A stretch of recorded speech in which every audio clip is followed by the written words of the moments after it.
우리가 뇌를 어떻게 사용하는지에 따라 뇌의 구조가 변할 수 있다. 우리 몸은 움직이기 위해 만들어졌고 우리 뇌는 몸이 바로 그 일을 할 때 가장 행복하다. 즉, 우리 모두가 날마다 하는 행동, 어디에 집중하는가에 따라 신체 건강과 정신 건강을 함께 누릴 수 있다. 아주 작은 일상적 습관만으로도 우리 뇌를 최상의 상태로 정비할 수 있다.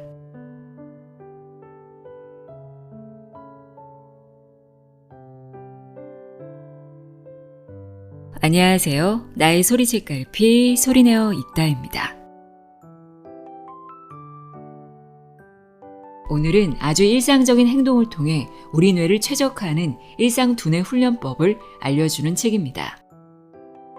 미국에서 가장 사랑받는 심리학자이자 베스트셀러 작가인 피터 홀린스의 뇌를 위한 최소한의 습관입니다.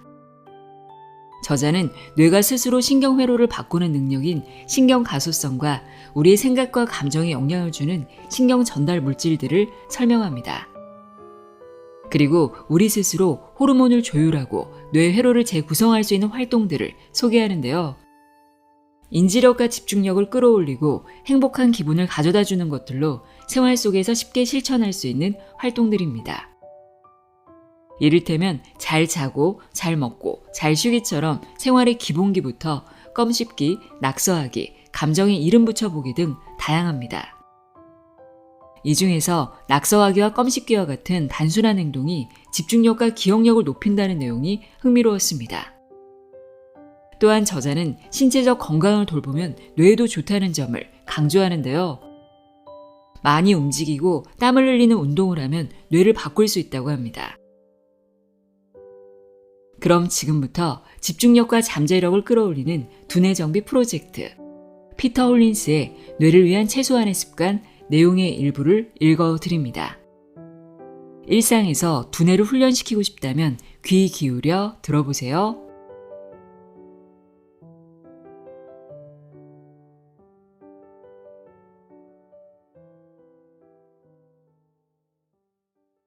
신경 건강. 땀을 흘리면 뇌도 건강해진다. 운동은 모든 것의 기본. 신체와 뇌는 귀찮게 굳이 분리할 필요도 없을 정도로 얽혀 있다. 운동을 하면 인슐린 반응이 좋아지고 염증이 줄어들고 유연성과 골밀도가 높아지며 부상과 질병에 대한 저항력이 강해진다. 여기에 더해 운동을 하면 엔도르핀이 분비돼 더 행복한 기분이 들고 자존감과 자신감이 높아지며 심지어 스트레스와 불안감 증상이 완화된다. 운동이 기억력을 포함한 인지기능 향상에 좋다는 사실까지 신체 운동이 뇌에 좋다는 증거는 널리고 널렸다. 그러나 운동의 이점을 이야기할 때 정확히 무슨 운동이 어떻게 두뇌 기능을 돕고 무슨 운동이 전반적으로 건강한 라이프 스타일을 영위하는 데 좋은지 구분하기는 어렵다. 우리가 운동을 할 때 과연 우리 뇌에서는 어떤 일이 벌어질까? 네덜란드 라드바우드 대학에서 주목할 만한 연구 결과가 나왔다. 실험 첫날 남녀로 이뤄진 실험 참가자들은 기억력 검사를 했다. 그 후 참가자들 중 3분의 1은 바로 운동을, 또 다른 3분의 1은 4시간 후 운동을 했고 나머지 3분의 1은 전혀 운동을 하지 않았다. 이틀 후 연구진들은 참가자들을 다시 소집해 첫날과 동일한 기억력 검사를 했다. 결과는 어땠을까? 4시간이 지난 다음 운동한 참가자들이 예외 없이 가장 좋은 성적을 보였다. 이로써 운동이 뇌를 안정시키고 기억을 보존하는 데 효과적이라는 추론이 가능해 보였다. 브리티시 컬럼비아 대학에서 진행된 연구에서는 심장을 뛰게 하고 땀샘을 자극하는 유산소 운동이 뇌의 해마 영역을 키운다는 결론을 얻었다. 말할 것도 없이 해마는 학습하고 기억하는 일과 관련 있는 영역이다. 또 다른 연구에서는 가벼운 강도로 신체 활동을 1시간쯤 하고 하루 7,500보 이상을 걷는 사람은 권장량에 못 미치는 활동량을 가져도 두뇌의 크기가 평균보다 더 큰 것으로 나타났다. 뇌가 크다는 것은 뇌의 노화를 1, 2년 늦출 수 있다는 뜻이자 노화로 인한 자연적 뇌질량 감소율을 낮출 수 있다는 뜻이다. 한 가지 주목할 만한 사실은 중량치기 같은 저항력 운동이나 균형 운동은 동일한 효과를 보이지 않는다는 점이다. 땀을 흘리고 심장 박동수를 높여야만 혜택을 볼 수 있다. 운동과 기억력에 대한 대부분의 연구는 노령층을 대상으로 삼아 인지능력 감소를 예방하는 방법에 초점이 맞춰져 있다. 그 연구들은 두뇌만큼은 용불용설이 잘 들어맞는다는 사실을 보여준다. 용불용설은 생물은 환경이 변하면 그 환경에 적응하기 위해 습성이 변하고 새로운 습성에 따라 사용하는 기관은 점점 발달하고 사용하지 않는 기관은 점점 퇴화한다는 이론이다. 2019년 454명의 노인이 한 연구 실험에 참가했다. 참가자들은 검사를 위해 하루 24시간 동안의 움직임과 신체 활동을 추적할 수 있는 가속도계를 착용했다. 그 결과 더 많이 움직이는 사람일수록 기억력과 사고력 검사에서 더 높은 점수를 기록했고 신체 활동이 표준 편차 1씩 증가할 때마다 치매 발병률은 무려 31%씩 낮아졌다.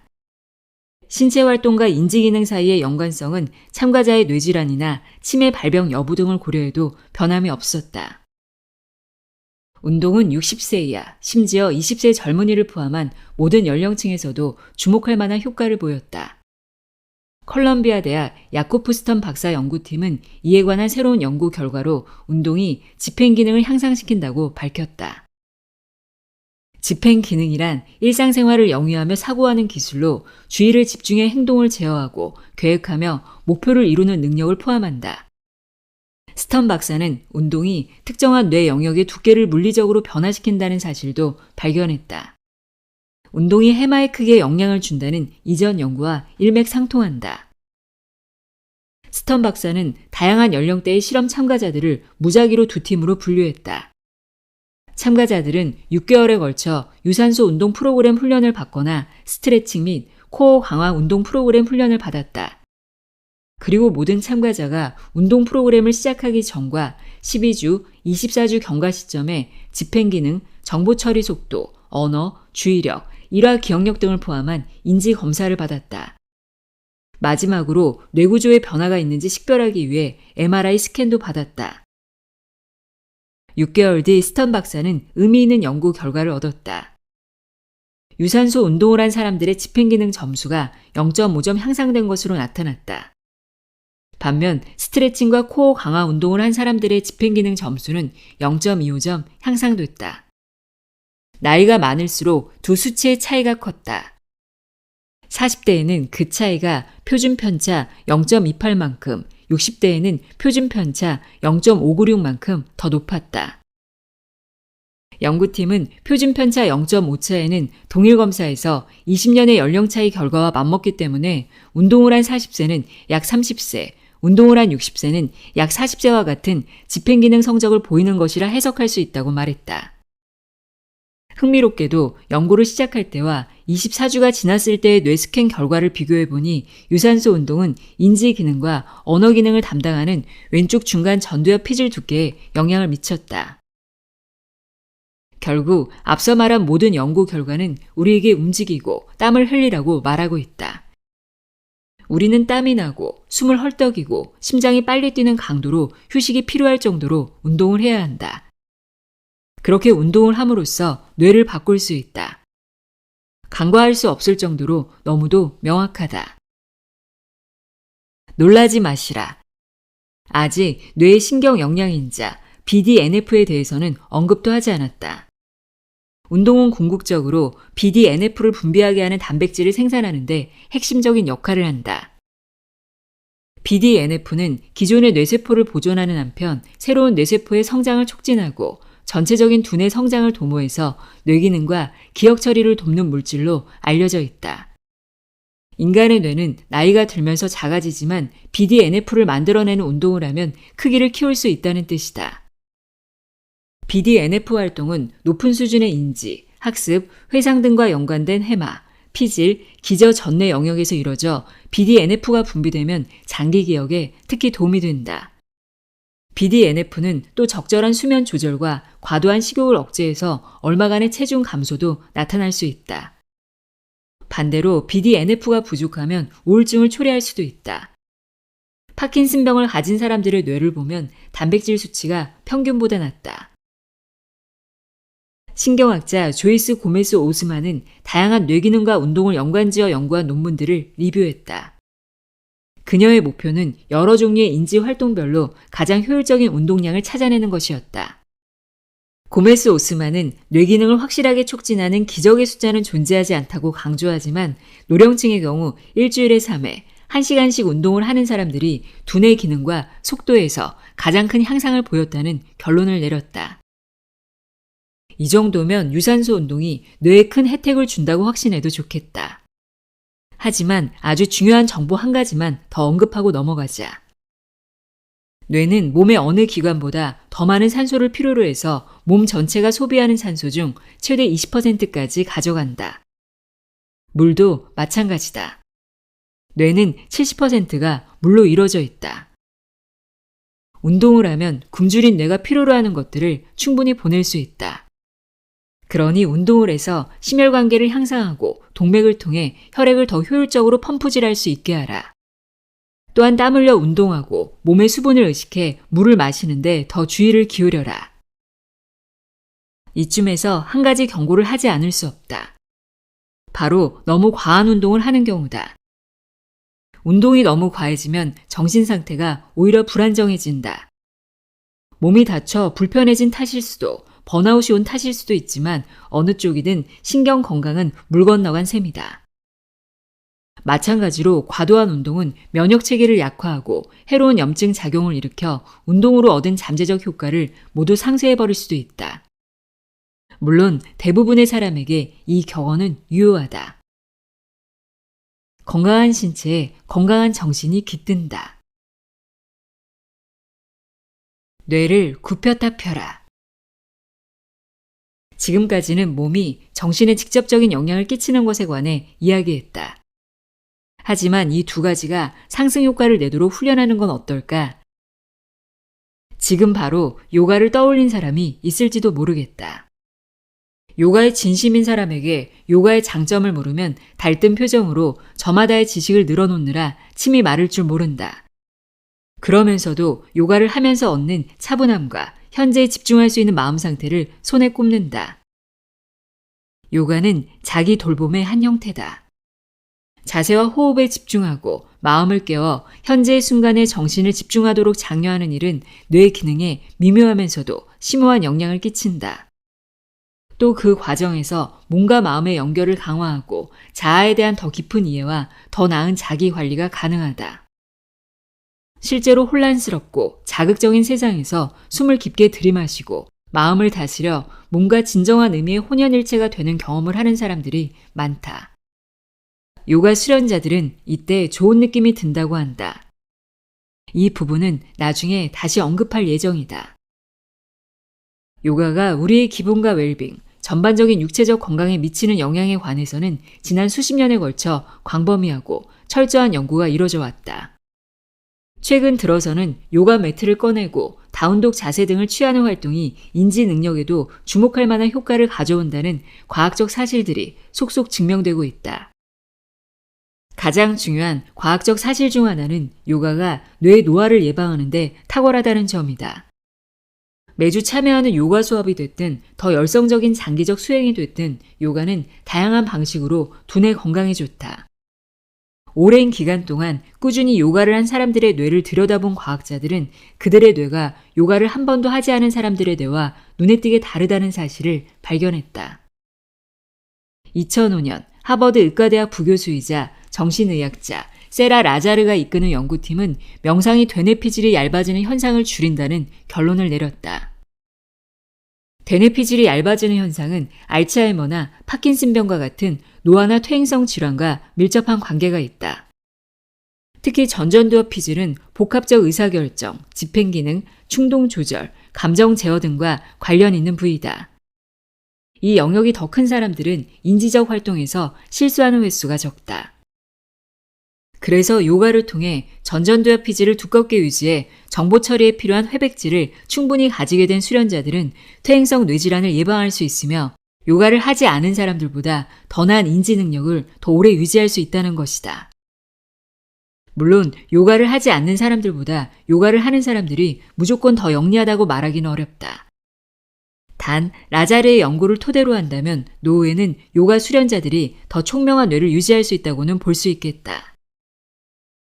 2015년 신경과학자 샹탈 빌레무어 연구팀은 장기간 요가를 수련한 사람들에게서 퇴행성 뇌질환 예방 효과가 나타났음을 밝혀냈다. 무엇보다 요가를 한 사람들은 전전두엽 피질이 두꺼워 회백질이 많고 감정, 기억, 스트레스 조절에 관여하는 대뇌 변형계가 다른 사람들보다 더 컸다.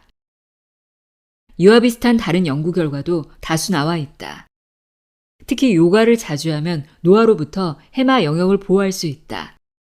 해마는 우리가 감정적으로 세상을 이해하는 데 중요한 영역이 아닌가? 해마 영역이 건강하다는 것은 일상에서 전반적으로 좋은 기분을 유지하고 정신질환을 예방할 수 있다는 의미다.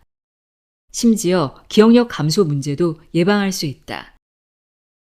한편 중증 우울증이나 PTSD와 같은 심각한 정신질환을 앓는 사람들은 해마 영역이 축소되어 있는 경우가 많았다. 신체 건강이 곧 정신 건강이라는 것을 증명하기에 이보다 더 좋은 증거는 없다. 몸으로 말하라. 춤은 종합 선물 세트와 비슷하다. 춤을 출 때는 정서적, 육체적, 정신적 자아가 모두 동원된다. 몸을 계속해서 움직이면 심장도 계속해서 뛴다. 리듬에 몸을 맞추면 쾌감이 들고 파트너와 함께 한다면 그 또한 즐거워서 미소를 짓게 되고 기분이 좋아진다. 춤이 기억력과 전반적 인지 기능, 특히 공간 기억력과 작업 기억력을 높인다는 사실을 입증하는 연구 결과들은 수없이 많이 나와 있다. 알베르트 아인슈타인 의과대학의 조 버기지 연구팀은 정기적으로 춤을 춘 참가자들의 경우 치매 발병 확률이 76%나 낮다는 결론을 내렸다. 다른 연구에서는 춤이 우울증 증상을 완화해준다는 결과가 나오기도 했다. 춤의 혜택은 누구에게나 주어진다. 운동신경이 무디거나 춤을 잘 추지 못하는 사람도 걱정할 것 없다. 어떠한 제약도 없이 자유분방한 느낌이 든다면 그것으로 충분하다. 시험을 코앞에 둔 사람이라면 20분 더 벼락치기로 공부하는 것보다 그 시간에 잠깐 춤을 추며 몸을 움직이는 게 더 낫다. 뇌의 다른 부분을 자극해 뇌로 가는 혈액의 양을 늘리면 기억이 더 뚜렷해지고 정신이 맑아지기 때문이다. 수줍음이 많은 사람이라면 집에 혼자 있을 때 음악을 크게 틀고 커튼을 친 채 완전히 캄캄한 암흑 속에서 자신을 내려놓고 춤을 춰봐라. 음악이 울려 퍼지고 호흡이 가빠지고 심장이 뛰며 근육이 움직이는 동안 뇌의 신경세포들이 분주히 연결되는 모습을 적극적으로 상상해보라. 장기간 주기적으로 춤을 추는 일은 요가만큼이나 장점이 많다. 좋아 보이는 춤 강좌를 신청해보라. 발레, 탭댄스, 살사, 볼륨 댄스, 힙합, 그도 아니면 훌라춤처럼 완전히 새로운 춤을 배워봐도 좋다. 정해진 안무에 따라 몸을 움직이는 게 적성에 맞지 않은 사람이라면 마음대로 즉흥적으로 움직여도 된다. 몸이 곧 두뇌다. 이 사실을 잊는다면 큰 손해다. 뇌 건강을 증진하는 것이 목표라면 어떤 형태의 운동이든 선택하라. 우리 몸은 움직이기 위해 만들어졌고 우리 뇌는 몸이 바로 그 일을 할 때 가장 행복하다. 집중력, 뇌 청소부, 글림프 시스템. 우리 몸의 리셋 버튼. 밤에 제대로 자지 못한 다음날 평소보다 머리가 조금 느리게 돌아가고 평소 같았으면 기억했을 것도 자꾸 잊어버리곤 하는 경험을 누구나 해봤을 것이다. 잠을 자지 않으면 미쳐버린다는 오래된 도시 전설이 있는데 알고 보니 실제로 수면이 부족하면 헛것이 보이고 급성 정신질환에 걸릴 수도 있다는 사실이 밝혀졌다. 또한 오랜 기간 동안 잠이 부족한 상태가 지속되면 알츠하이머와 같은 더 심각한 질환으로 이어질 수도 있다고 2018년 미국 국립보건원 연구에서 밝혀졌다. 수면이 부족하면 결국 더 많은 비정상적인 단백질이 만들어져 뇌에 쌓이고 플라크를 형성해서 신경세포의 정상적 기능을 저해하기 때문이다. 플라크는 지방, 콜레스테롤 같은 세포 잔해를 말한다. 나이가 들면서는 신경퇴행성 질환으로 이어지기도 한다. 잠든 순간을 이용해 학습한 내용을 굳히는 일 외에도 뇌는 하루 종일 축적된 폐기물을 제대로 없애기 위해서도 깊은 휴식을 필요로 한다. 자는 동안 벌어지는 이런 종류의 시설관리 활동 덕분에 푹 자고 일어나면 상쾌한 기분이 드는 것이다. 특히 글림프 시스템은 뇌의 대사 폐기물과 함께 뇌 척수액을 빼내는 혈관 네트워크다.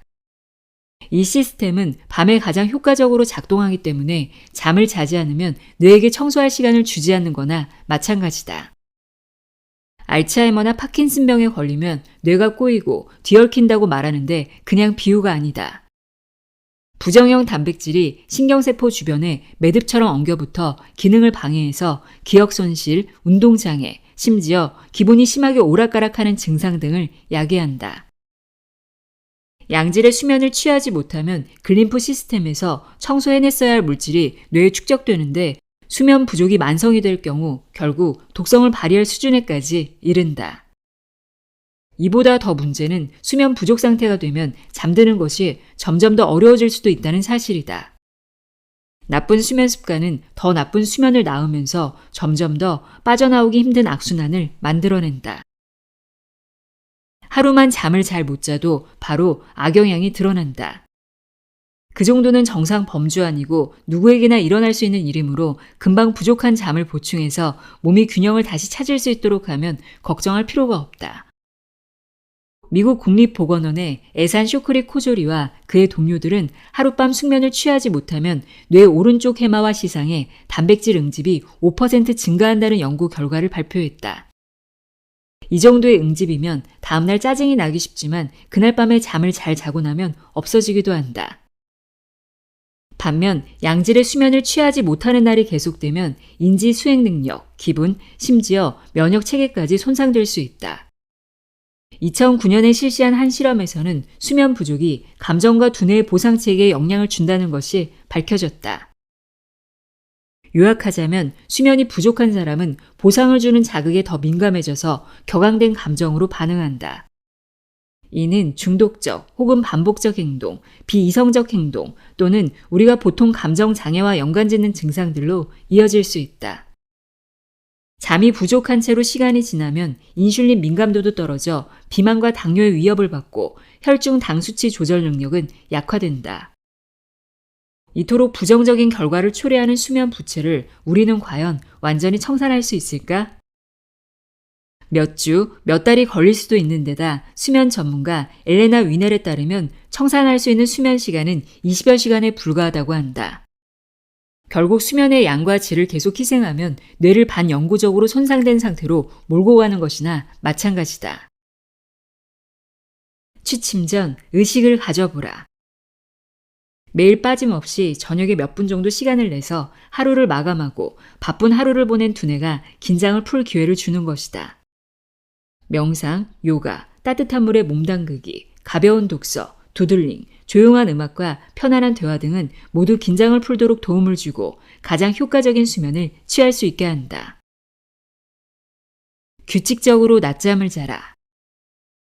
2016년 펜실베니아 대학 준신리 박사의 연구팀은 적당히 낮잠을 잔 성인들은 30분 이하 혹은 90분 이상 낮잠을 자거나 전혀 낮잠을 자지 않은 성인들에 비해 놀라울 정도의 인지기능 향상을 보인 연구 결과를 발표했다.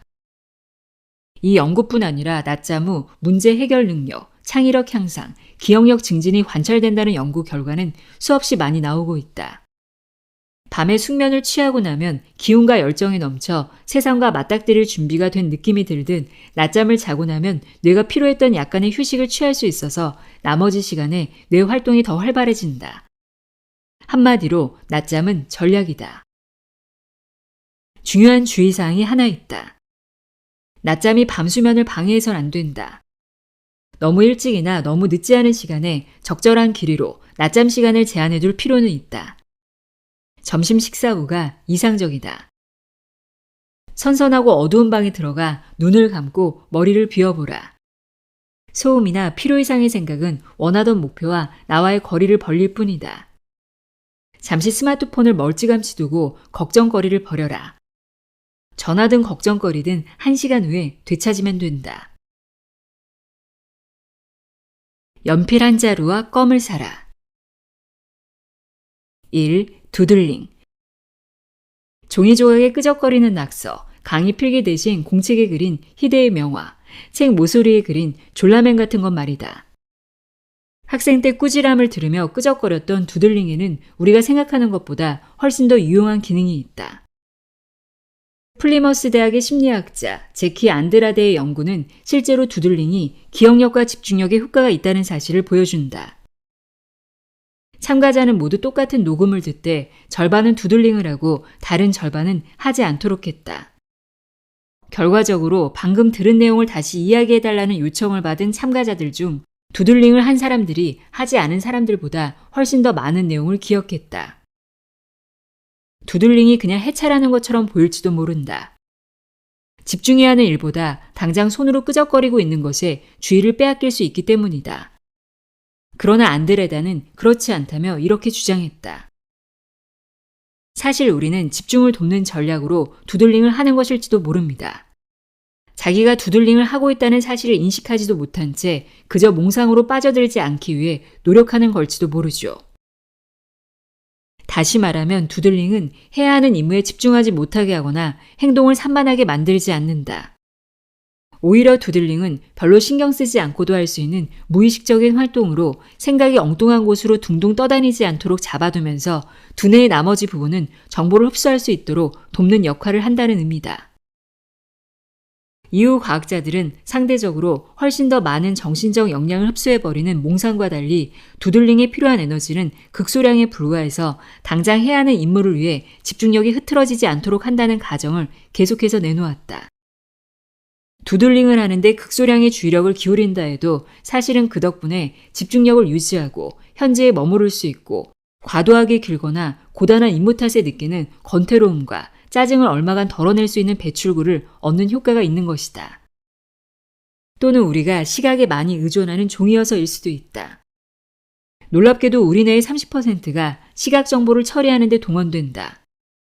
정보가 물밀듯 들어오는 동안 두들링처럼 시각적 활동을 하면 연상작용으로 정보 처리에 도움을 받을 수도 있다. 미국의 작가 수니 브라운은 두들링 찬미자로 잘 알려져 있다. 그녀의 연구에 따르면 두들링은 배를 붙잡아주는 닭과 같다. 긴 회의나 중요한 통화를 하는 동안 집중력을 유지하는 데 두들링이 도움이 된다는 뜻이다. 듣고 있는 말이나 떠오르는 생각을 반영하는 것들 위주의 두들링에 집중해보라. 두들링의 내용이 웃기거나 괴상해도 상관없고 심지어 오가는 논의와 전혀 상관없어도 된다. 두들링은 우리가 모르게 생각이 다른 곳으로 흘러가 버리지 않도록 돕기 때문에 나중에 그때 들은 내용을 얼마나 많이 기억해낼 수 있는지에 놀랄 것이다. 두들링이 자기에게 맞지 않는 사람은 시각적 자극에서 도움을 받는 원리 자체를 이용할 수도 있다. 아이디어를 내기 위한 브레인스토밍을 할 때 종이에 이미지나 도형을 최대한 많이 그려보라. 할 일이 많을 때는 할 일 리스트를 물리적으로 만들어 항상 보이는 곳에 붙여둬라. 혹은 공책과 펜을 늘 옆에 뒀다가 하던 일이 막힐 때 시각적으로 풀어보려 시도해보라. 시각을 이용해 생각을 정리하고 집중시켜 새로운 아이디어와 행동 방식을 도출해보는 것이다. 2. 껌 씹기. 어떻게 껌 씹기 같은 쉬운 행동이 집중력 향상에 도움이 되는 걸까? 영국의 심리학 저널 브리티시 저널 오브 사이콜로지에 실린 한 연구에 따르면 껌을 씹으면 주의 집중력과 관련 있는 전전두엽 피질의 산소 공급이 늘어나는 것으로 밝혀졌다. 이 영역은 집행기능을 관장하는 것으로 알려져 있는데 산소 공급이 늘어나면 더 기민해지고 반사신경도 더 잘 작동한다. 혈액 공급이 증가하면 장기 기억력도 좋아져서 더 많은 정보를 저장하고 복구할 수 있게 된다. 공부를 하거나 업무에 필요한 새로운 것을 배울 때 혹은 특별한 사항들을 기억하려 할 때 매우 유용하다. 껌은 또 혈액에 약간의 인슐린을 공급한다. 이런 식으로 혈중 인슐린 양이 소량 늘어나면 에너지가 보충돼 슬럼프에서 빠져나올 새로운 활력을 뇌에 공급할 수 있다. 껌을 씹는 것은 사실 정신적 업무 수행 능력을 굉장히 효과적으로 끌어올려준다. 무엇보다 좋은 것은 다른 정신능력 촉진제와는 달리 껌은 부작용이 전혀 없다는 사실이다. 뇌 건강에 끼치는 껌의 효능에 관한 가장 최신 연구는 세인트 로렌스 대학의 심리학 연구팀에서 나왔다.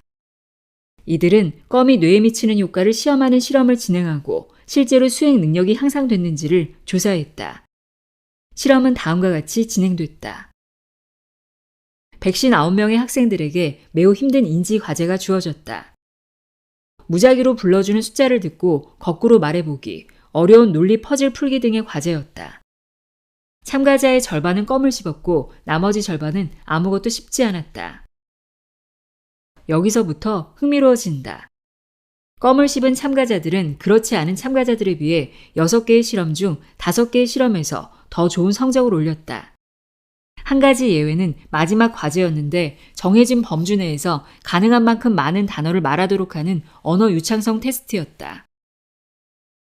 믿기 힘들지 몰라도 작업 도중에 어려움을 겪는 상황이라면 껌이 해답일 수도 있다. 업무에 다시 집중하기 위한 방법으로 시도해 볼 수 있는 값싸고 쉬운 방법이다. 껌을 좋아하지 않더라도 그냥 한번 해본다고 나쁠 건 없다.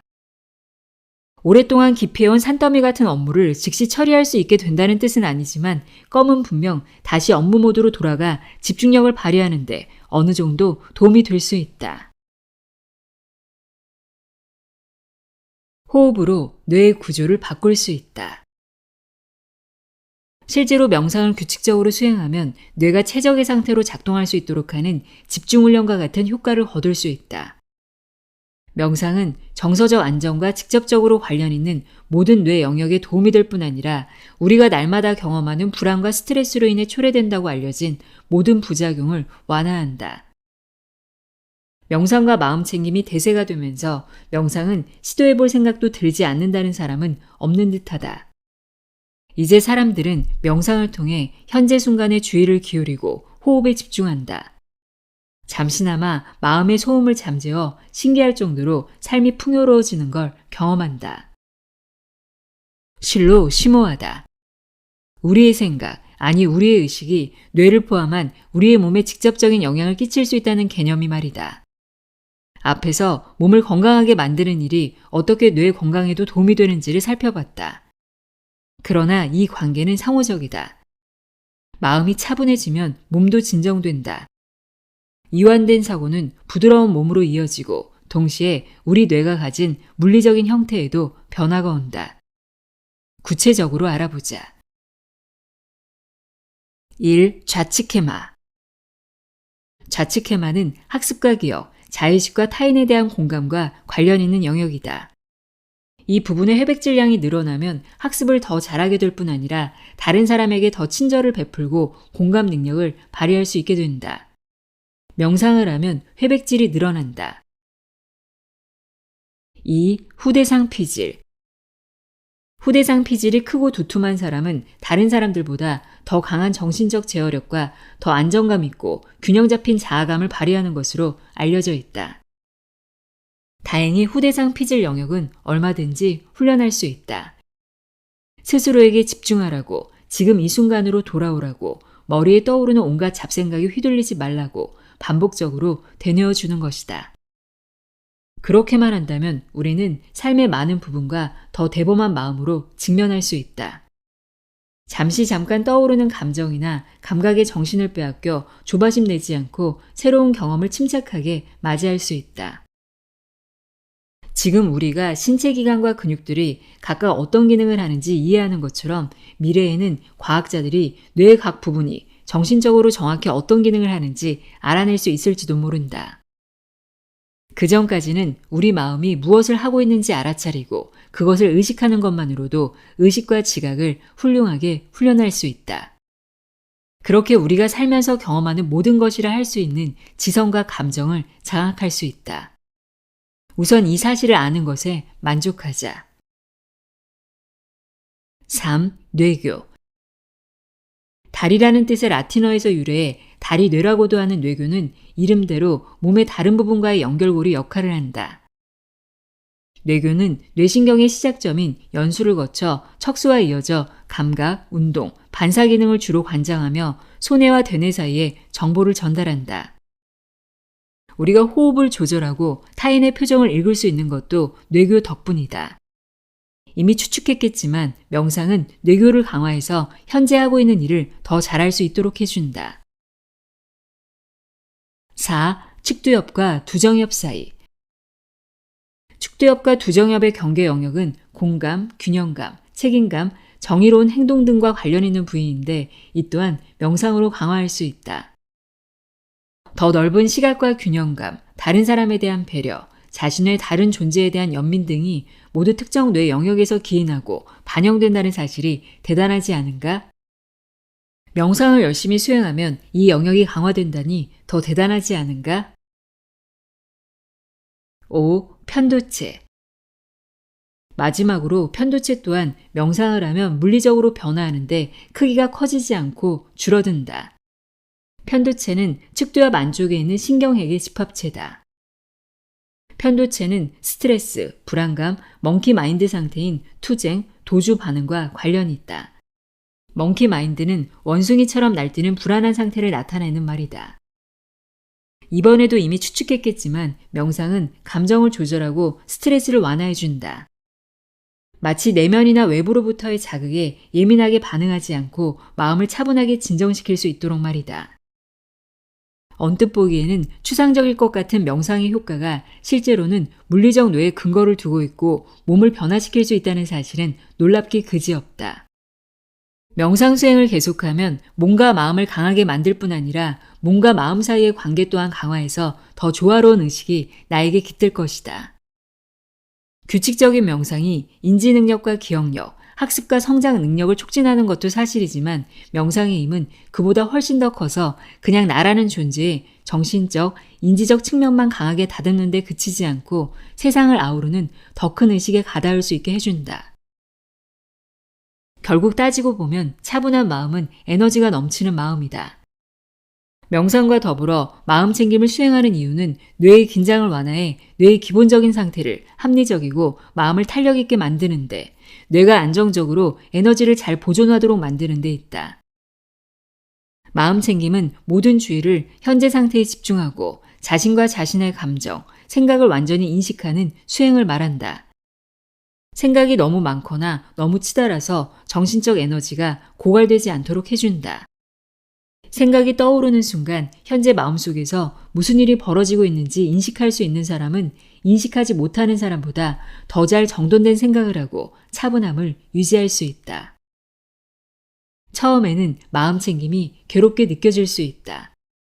스트레스를 많이 받고 있거나 상황에 압도돼 버린 사람은 처리해야 할 문제가 너무 많아서 생각이 바삐 돌아가는 것을 막을 수 없다고 느낀다.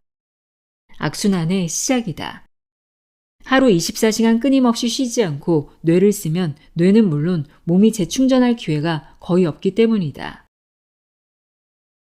들이쉬는 공기가 폐에 쉽게 가닿도록 호흡하라. 천천히 깊게 숨을 들이쉬고 내쉰다. 그렇게 함으로써 들이쉬는 공기가 바로 배까지 직접 가닿도록 한다. 입술과 코에 닿는 공기의 느낌, 그 공기가 목으로 내려가는 걸 느낀다. 숨을 들이쉴 때 나는 소리, 내쉴 때 나는 소리에 집중한다. 숨 쉬는데 맞췄던 초점이 조금 흐려질 수도 있지만 자신을 너무 탓하지는 말라. 자연스러운 일이다. 마음이 다른 데로 헤매는 일이 있어도 용서하고 잊어버리고 앞으로 나아가 다시 호흡에 집중하면 된다. 그렇게 하는 편이 이리저리 흩어지는 생각과 싸우는 편보다 집중을 다시 하는데 더 도움이 될 것이다. 불안감이 마음의 평화를 너무도 쉽게 깨고 겨우 만들어낸 정신적 공간에 끊임없이 끼어들려 한다는 것을 깨달을 것이다. 그저 알아차린 다음 다시 숨쉬기로 돌아오면 된다. 꼭 마음을 차분히 하려고 애쓰는 것이 아니라 흩어진 마음을 그냥 하나로 모으는 것이다.